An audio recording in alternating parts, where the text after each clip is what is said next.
Welcome to part 2 of our interview with Fred Dixon, co-founder of BigBlueButton, the world's only open source virtual classroom. Now, over to Fred. I interviewed somebody recently and they advocated pushing the money to the background. They said that through the trials and tribulations of being an entrepreneur running a business, the thing that's going to keep you on track is the belief in what you're doing. And I think what you're hinting at there is so important. I can relate to it. But I'm curious if you can tell me just, it would be easy, as you say, you could get a job, right? So what's the difference in your experience? Or what was it in you maybe, or what have you seen that was the difference between those who would choose to stay working for someone else versus someone who would get up and enter the arena and start a business for themselves? Right. So I would ask them, how bad do you want that black belt? Or any analogy in any sport, right? How bad do you want to master some craft or some skill or some sport? And it's not about winning, it's about mastering it, right? The winning is the byproduct of the mastery. And at the end of the day, an entrepreneur doesn't care. Well, I personally, winning is defined as, am I mastering something? A very common phrase in entrepreneurs is if your company fails, you just declare success and move on. You just start all over again, right? If you have a match with take karate example again, and you don't win the match, that's okay. You've learned a lot, right? Those scars, those bruises help because you learn and you start again and again and again. And it does take a lot of effort, but no, I was much, much more interested in being a successful entrepreneur than I think I was anything else. And my experience in martial arts told me, you just keep trying and you will, it takes 4 years or so to get a black belt. You just keep trying. And I picked something that, for me as a developer and as someone introverted, I think in the past, I knew that the best way to become more outgoing and become more successful is do things that are going to challenge you. So entrepreneurism was a means for me to push myself further with, very little chance of failure. Again, it's how you define failure, right? I could have started 3 companies. None of them would have been successful. I could have gone on and get a job anytime I want. And I would still look back and say, I'm glad I did that instead of maybe just staying at a job. That's not for everybody. And that's not, you don't do it just because that's you don't, like I say, you don't want to just keep pushing yourself. There's really no potential for success.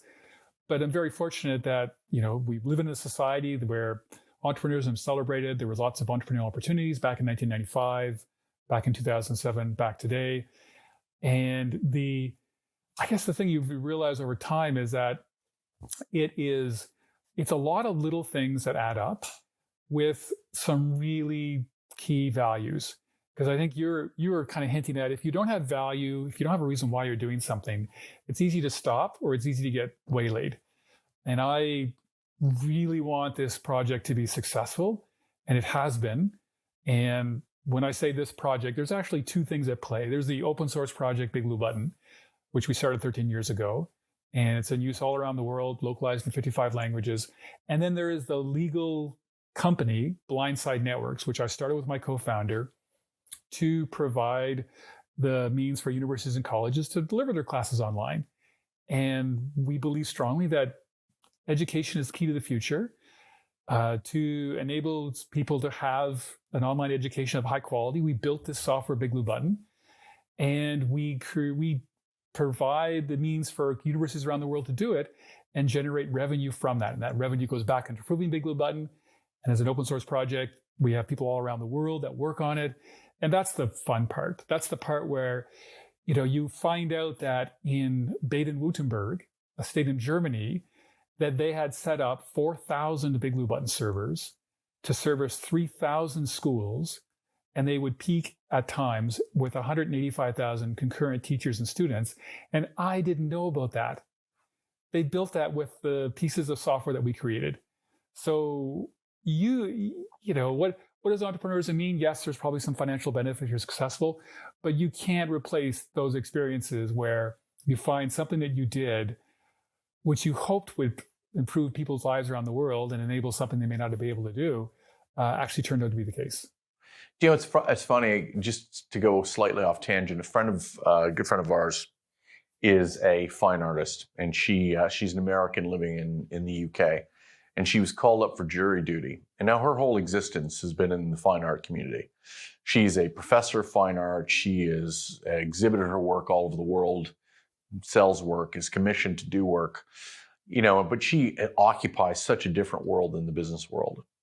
And she described, she was on this jury for about 8 months. She was taking the subway from where she lived to the courts, and every day she'd come up out of the subway station, and she said, I just couldn't believe it. Like, all of these people in suits, men, women, looked gray, marching off like ants and going into these office towers. She said, I thought, there's no joy in them. And it's so interesting hearing, you describe and knowing again, I'm fortunate to know some of your backstory. But for me, the idea of entrepreneurship was the fact that, there was an empty room in front of me when I started my first venture.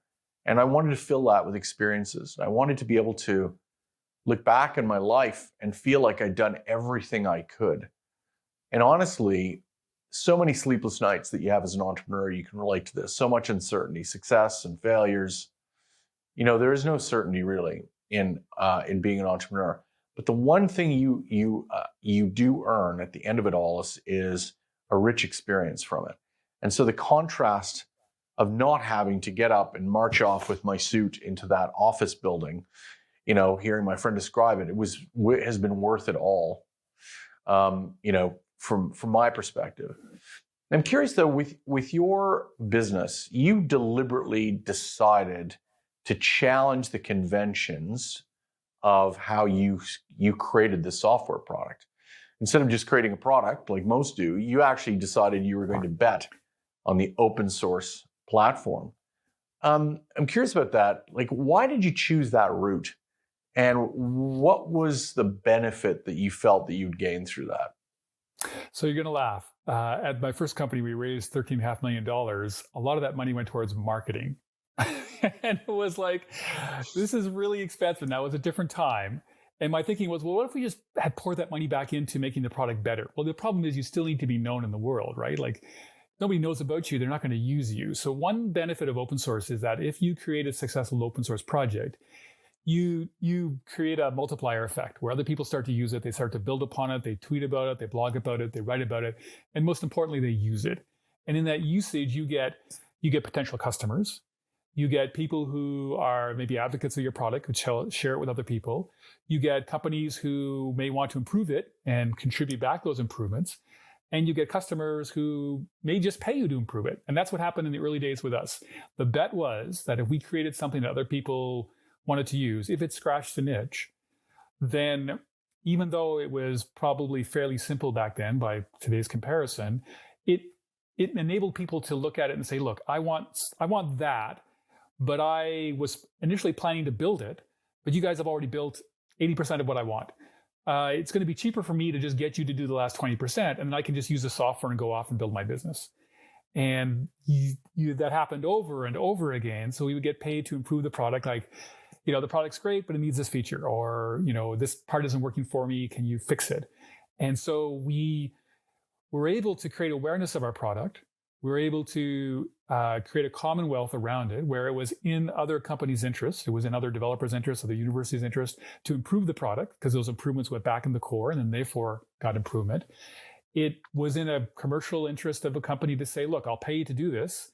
And we were always very clear, whatever money we take, that work that we do goes back into the open source. And a lot of people would come to you and say, I want you to do this project, and it's going to be work for hire. And that's the term that says, I own everything I pay you to do. I pay you $1 and I own what you do. And we just never signed that. We said, nope, everything that's in the project that you like was built by and paid for by companies that gave it freely away, and you benefit from it. We've never done proprietary work. We're not going to start now. So if you want it, It's going to go in the open source, and everybody else will benefit from it. But the advantage to you is that other people may improve this piece that you need, and you are less burdened of improving of building on top of it. And the open source model was well known. Like Linux is the epitome of open source, and so that piece of software is pretty much powering the internet right now. And there's no one company that could ever duplicate what Linux does. And it was a community effort.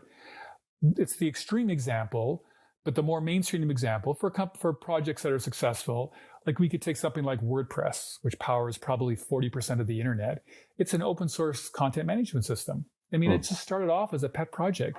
We could take Moodle, the world's most popular learning management system. Martin Duguamis 15 years ago was frustrated with the current LMS. It was expensive. It was not really well designed. He sat and just started writing his own. One guy started writing it.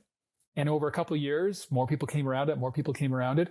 And now that piece of software powers over 50% of the schools and colleges around the world. And it is still open source. And they've built a very successful business around it. And I'll share, as you know, we've been working closely with Moodle, because Moodle as a learning management system is not real time. It's where you go in and check your assignments, upload your assignments, maybe write some posts. The instructor will put up the syllabus. You get marked on your assignments. The grades are in there. Like it's meant to facilitate your courseware. And every school today has an LMS. And so there are a number of major LMSs in the worldwide. The world is Moodle. And so we had an integration with Moodle for 7 years. And recently, Moodle is, in its new release 4.0, is building our integration into the core of Moodle. So it means they are picking one product to be the default virtual classroom in their open source project used by over 50% of people around the world. And that's BigBlueButton. That's the BigBlueButton integration. So Amazing. I've come to know, I have to say, like, I've come to get to know Martin. And this goes back to my earlier point. You get to know really smart people. Like, these are entrepreneurs that are by their own right. You know, you see a reflection yourself and you say, yeah, we did this by open source. We didn't accept any money along the way. Now they've raised some money recently to help them grow, and we were successful. And that model is something that a commercial company cannot beat. You know, you at the end of the day, you are selling proprietary software. Your customers will not get access to the source code. They will not be able, in most cases, they won't be able to run it locally. They have very little agency to improve it. And they know that, you know, they're paying you, and sometimes they're giving their data to you. In an open source project, a school, like in Germany, for example, can set up their own Moodle server, their own BigBlueButton server, and through digital sovereignty, have all of that data local. And if they want any improvements, they can go back to Moodle or back to Blindside Networks, and we will happily improve the software for them. Because if you can do it for one university, you can do it for 10,000. There's an Art of War quote there, I think, I just stumbled upon. But yeah, well, listen, I'm interested in delving a little bit into the history of the company. I remember you telling me the fact that, you know, the product came out of university, so it was coming from an honest place. That at the time, as you said, internet speeds were increasing. There was lots of video conferencing solutions out there, but there wasn't a lot of virtual classrooms specifically dedicated to teachers. Now, obviously, over the last number of 12 years, you know, you've seen slow and steady growth. But in March of 2020, you know, the world completely changed. And interestingly, the reason that this conversation exists is because over the last 18 months, people are used to having conversations like this through this kind of medium, that they're willing to watch interviews through this kind of medium. And I'm curious, so talk to us about where you were at in March of 2020 and what happened to the business. Right. So we were growing organically. We have not raised any money. We have just built up this community around the world. And for the first 11 years, it was organic growth. We had hundreds of customers around the world, and we were doing very well. And it was all around offering and building out BigBlueButton. And so let's go back to February of 2020. And in China, things were shutting down. And we had a customer in China at the time, and they were like, we've got to go online now. So we helped them do it because they were using Moodle, and we provided them some pieces to create a scalable infrastructure for BigBlueButton. It's a project we call Scale Light, of which initially enabled that 4,000 server deployment in Baden-Württemberg. But we were working with them, and I was looking at what was going on in North America, and I was like, this is going to all happen here. There's no way we're going to be insulated from it. And so we had, I was watching the news every day. And then I think it was Stanford or Harvard was the first school to shut down. And I was like, shit, we've got probably a week, maybe two if we're lucky. And then all the schools are going to shut down. And so we were already hosting virtual classrooms for many schools in North America, but it was very small, like because they were at physical classrooms. So we had 2.5 weeks, and I can remember going into the meeting room and writing down on the board what the number of servers we thought we would need in each of our regions. And to date, at that point, we were just doing physical servers. We would lease them, get a 2-year contract, set them up, install, and it was a leisurely process. So something that took 4 hours, we had to get it down to 4 minutes. And so for 2.5 weeks, it was all hands on deck, trying to figure out how to automate this process that we were doing manually. And we just made it. So on the Monday, where 2.5 weeks later, we saw an 10 times increase in our hosting environment, we have a server capacity ready. We were literally putting blocks of 10 servers online every hour as the capacity increased. And we were able to handle the next day and the next day. And over the next couple of weeks and months, we scaled. We scaled to where we were 60 times the capacity we were like a few months before. And to the credit of everybody in the team, we were able to pull it off. We literally were changing the engines of the plane in air and made sure that we never crashed. There were some funny things that happened along the way. Like we had some hard-coded number in our system as to the absolute highest number of concurrent sessions we thought we'd be running. And one day, the system stopped working for starting any new meetings. And we're like, what's going on? It took us an hour to figure out that we had hard-coded some crazy large number that we actually had hit. And so we just changed that number, and we were able to start more classes. And we're like, okay, that was weird. But those first few months were really intense. So if you look back now 18 months, like how many different student sessions have you hosted? How many teachers have you hosted? How many countries have received the benefit of BigBlueButton? So we're localized. We were localized probably to 15, 20 languages. We're now localized into 55 languages. So people around the world want to set up their own BigBlueButton server. They sent us a localization string. We incorporated it in the product. We released a new build.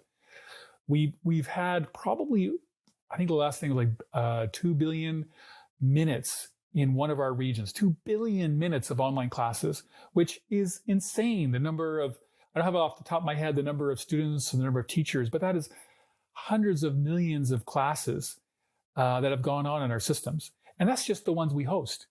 Like we don't have this, we're not factoring in like the Baden-Württembergs of the world or other countries in the world that have gone big on using BigBlueButton. So, you know, I always think that we still have work to do to make it, but in some ways we did. And look, it was completely by fluke. We did not start this project 13 years ago thinking, let's queue it all up. So when the pandemic hits, we'll be ready to go. We just thought it was going to be another week. And then the pandemic came. The challenge was, could we respond? We did. Because we were open source, people around the world were using this and like starting to send us more and more feedback, more and more fixes. They're called pull requests. The project iterated faster and faster. So there was a period of time, I think every 2 to 4 weeks, we were releasing new updates to the product. And now it's settled down again. It was like the growth, the stabilization, and now we're kind of optimizing. And when I even look at what's coming out, like the capabilities we have, like the learning dashboard and other things, the product is getting faster and better and better. And I will tell you that an argument could be made like, well, why would you do this as open source? There's lots of commercial products out there. When we started this company, there were very few commercial products for online learning.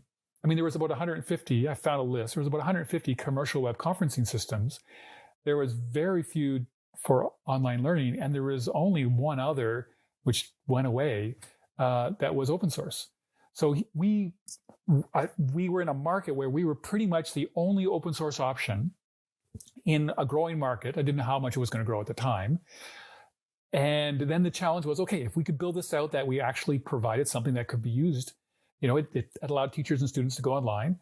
then we had an opportunity to create a worldwide community, which we did, that people could leverage when they needed to put their classes online, which they did, and that people, other developers, teachers, educators, commercial companies around the world would be, the incentives are all there in open source. You can build on top of it, and if you contribute back to it, you make it better for everybody else. And if everybody else does that, then things just happen faster and faster. So there are features in our product like background blur that's coming out. I know most projects have it, but we have it now in the version coming out. It was actually contributed by a company in Germany. They did all the work. We pulled it in, and they told us we want this in the product so that when we take the next release, it's already there, and we'll support it for you. And we're like, absolutely. And so there's examples around of that where we've been able to leverage the contributions of others, and it's just happening faster and faster. So pre-COVID, things were kind of cooking along. COVID was a super intense time where it was an existential threat to us. Could we scale or not? Because if we didn't, the world would just move on.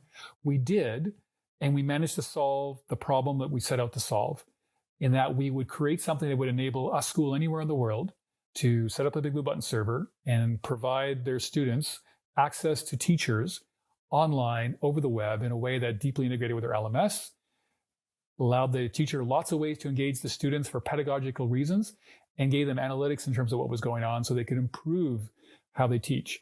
And we built that out, and we're growing because of it, but the project itself has grown, far more than Blindside Networks. Do you know what's amazing? You're the third entrepreneur I've spoken to that credits COVID as having broken open the potential of their business.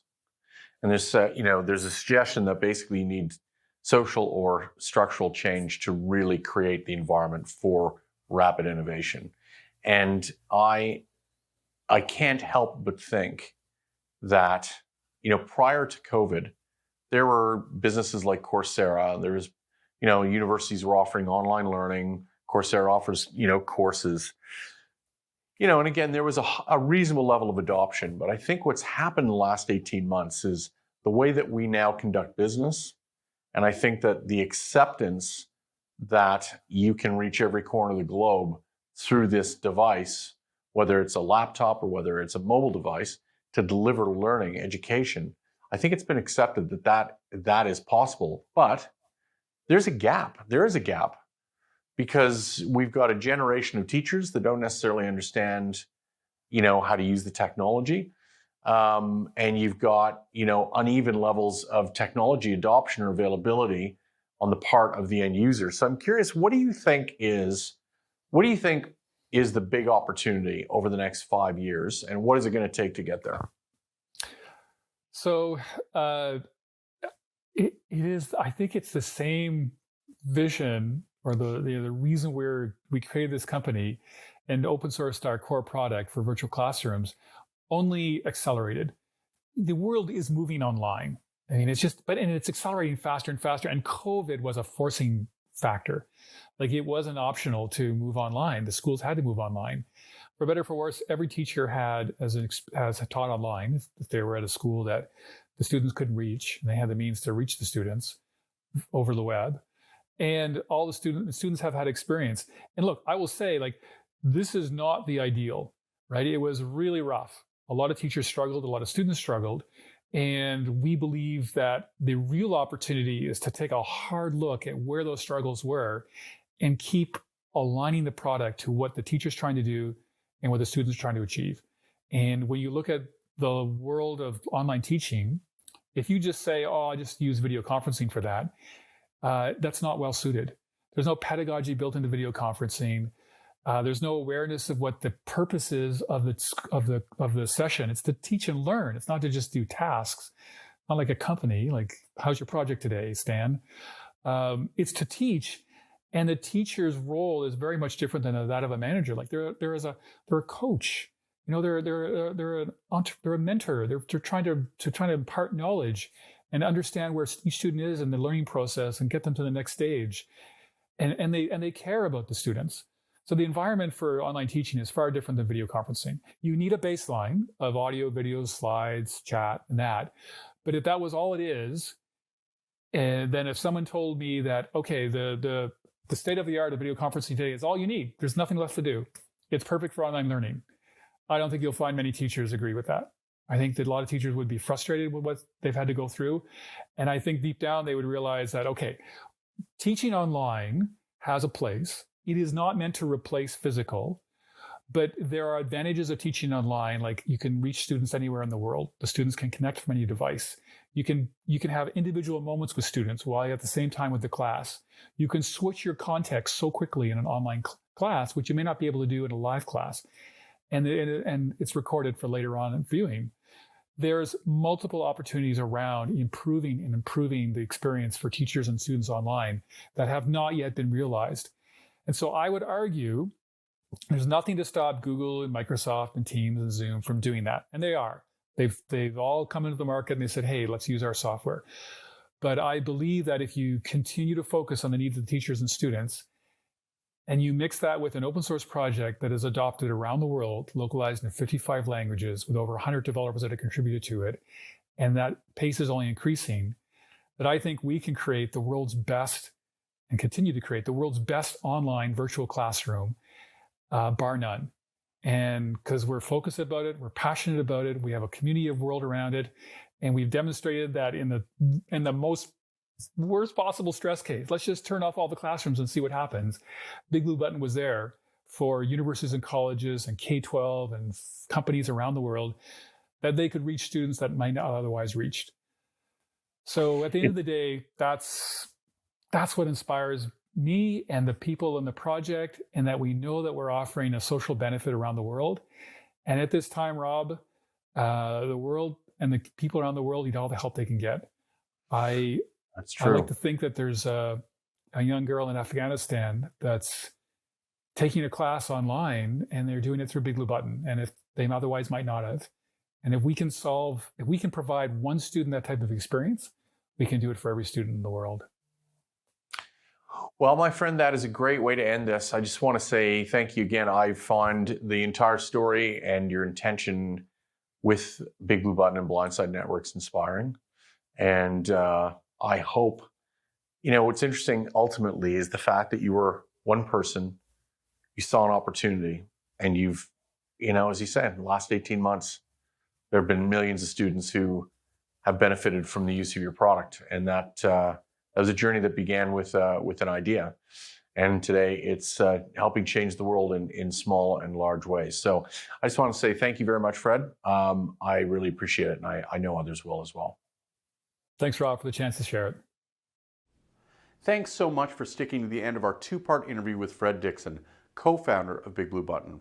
What I love about his story is how impossible it would have seemed to scale up the day before it became absolutely necessary. And as with all great entrepreneurial ventures, they rose to the challenge.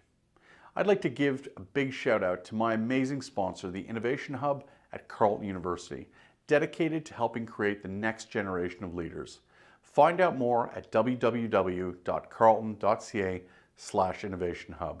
And please remember to hit like and subscribe for more great stories of inspired entrepreneurs. Thanks for paying attention.